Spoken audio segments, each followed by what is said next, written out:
আসসালামু আলাইকুম। Laravel tutorial সিরিজের নতুন আরো একটি পর্বে সবাইকে স্বাগত জানাচ্ছি।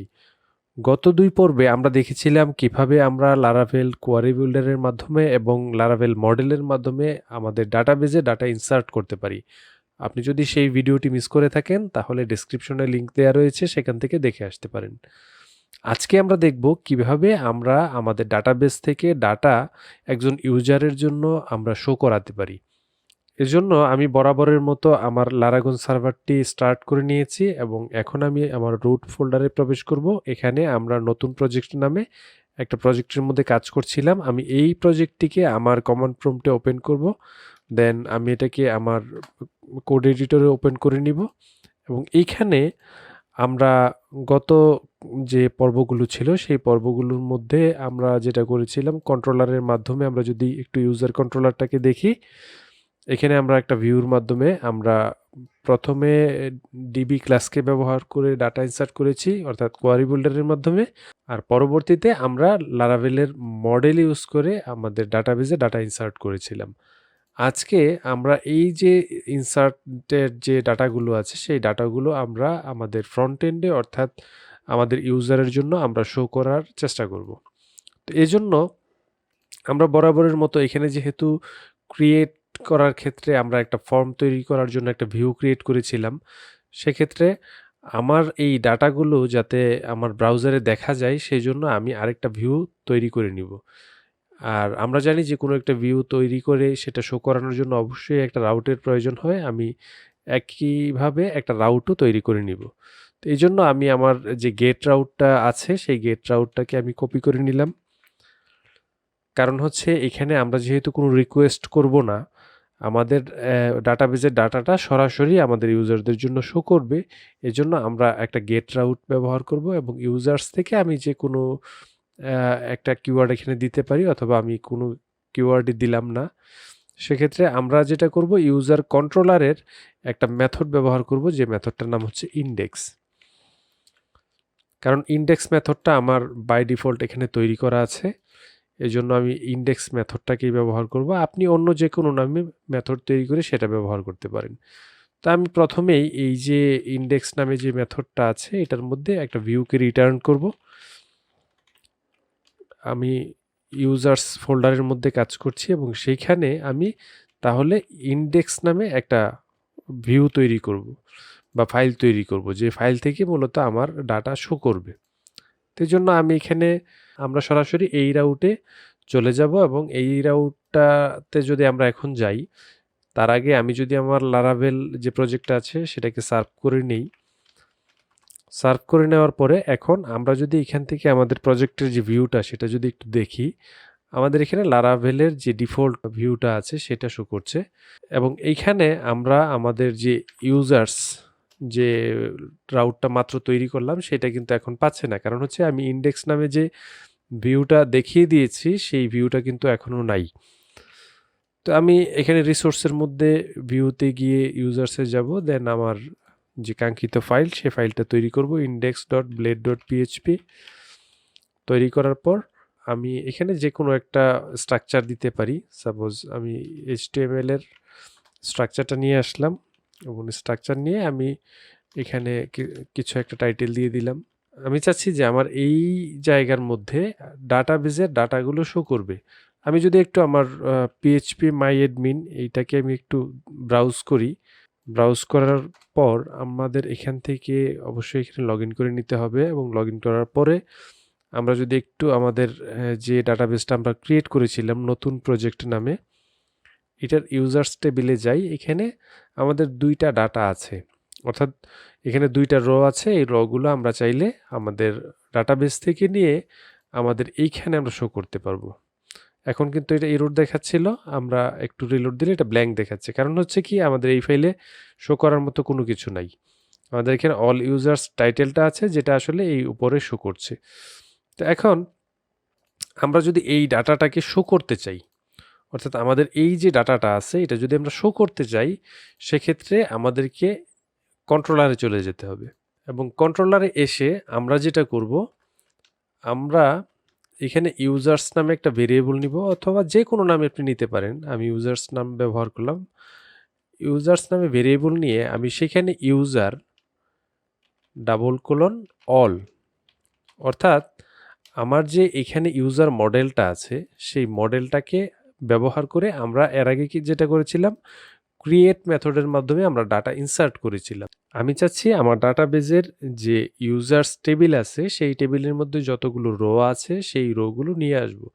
এজন্য আমি ইউজার ক্লাস থেকে অল মেথডটাকে বের করে নিয়ে আসলাম। এতে করে সে কি করবে, এই ইউজার মডেলের মাধ্যমে যতগুলো ডাটা আমার ডাটাবেজে সংরক্ষণ করা আছে সেই ডাটাগুলো সে আমাকে এই ভেরিয়েবলের মাধ্যমে অবজেক্ট আকারে দিয়ে দিবে। এখন আমরা তো এই যে ডাটা কিন্তু আমরা কন্ট্রোলারে পেয়েছি, বাট আমাদের এই যে ফাইলটা আছে এই ফাইলে কিন্তু এখনো ডাটা পাস হয়নি। আমরা যদি এই ভেরিয়েবলটাকে ডাটা সহ পাস করতে চাই সেক্ষেত্রে আমরা এই যে ভিউ ফাংশনটা আছে সেই ভিউ ফাংশনের দ্বিতীয় যে প্যারামিটার সেখানে আমরা একটা অ্যারে দিয়ে দিতে পারি। আমি চাইলে এইভাবে অ্যারে লিখেও দিতে পারি, অথবা আমরা যদি চাই যে কম্প্যাক্ট একটা ফাংশন আছে পিএইচপির, সে আমরা এখানে যে কিওয়ার্ডগুলো দিব প্রত্যেকটা কিওয়ার্ডকে সে একটা ভেরিয়েবল হিসেবে ডিফাইন করে দিবে। তো আমি এখানে চাচ্ছি যে ইউজার্স, অর্থাৎ আমার এই ইউজার নামে যে ভেরিয়েবলটা আছে সেই ইউজার্স ভেরিয়েবলটাকে সে কম্প্যাক্টের মাধ্যমে আমি কি করলাম এখানে দিয়ে দিলাম। ফলে কি হবে, আমার এই ফাইলের মধ্যে আমি এখন এই ইউজার্স যে ভেরিয়েবলটা আছে সেটাকে আমি অ্যাক্সেস করতে পারবো। তো এখন আমি যদি নর্মালি একটু এখানে একটা লুপিং করি, লুপিং বলতে আমরা নর্মালি পিএইচপির মধ্যে যেই হোয়াইল লুপ ব্যবহার করেছিলাম আমরা যদি সেটা না করে, আমরা জানি যে একটা অ্যারেকে বা একটা অবজেক্টকে রিপিট করার জন্য ফর ইচ লুপ ব্যবহার করা হয় পিএইচপিতে। তো সেক্ষেত্রে আমরা যেহেতু লারাভেল ইউজ করছি, আমরা লারাভেলের যে ব্লেড সিনটেক্স আছে সেই সিনটেক্সটাকে ব্যবহার করে আমরা ফর ইচ যে লুপ আছে সেটা চালাবো। এজন্য আমি ফর ইচ এটা দিয়ে দিব, দেন আমি নিচে কি করব, ইন্ট ফর ইচ এই কিওয়ার্ডটা লিখে দিব। এতে করে আমার ফর ইচটা লুপটা কমপ্লিট হয়ে যাবে। তো এখন ফর ইচ লুপের মধ্যে আমরা জানি যে এখানে একটা ভেরিয়েবলকে আরেকটা ভেরিয়েবলের মাধ্যমে বিভাজন করতে হয় বলি বা ভাঙতে হয়, যেটা ওই বলি না কেন। যেমন আমি ইউজার্সের মধ্যে, অর্থাৎ ইউজার্স থেকে অ্যাজ দিয়ে আমি একটা সিঙ্গেল ইউজার দিলাম। এখন সে যা করবে, এখানে অ্যারে বা অবজেক্টের যে প্রত্যেকটা ভ্যালু আছে প্রত্যেকটা ভ্যালু সে এই ইউজার ভেরিয়েবলের মাধ্যমে রিপিট করে নিবে।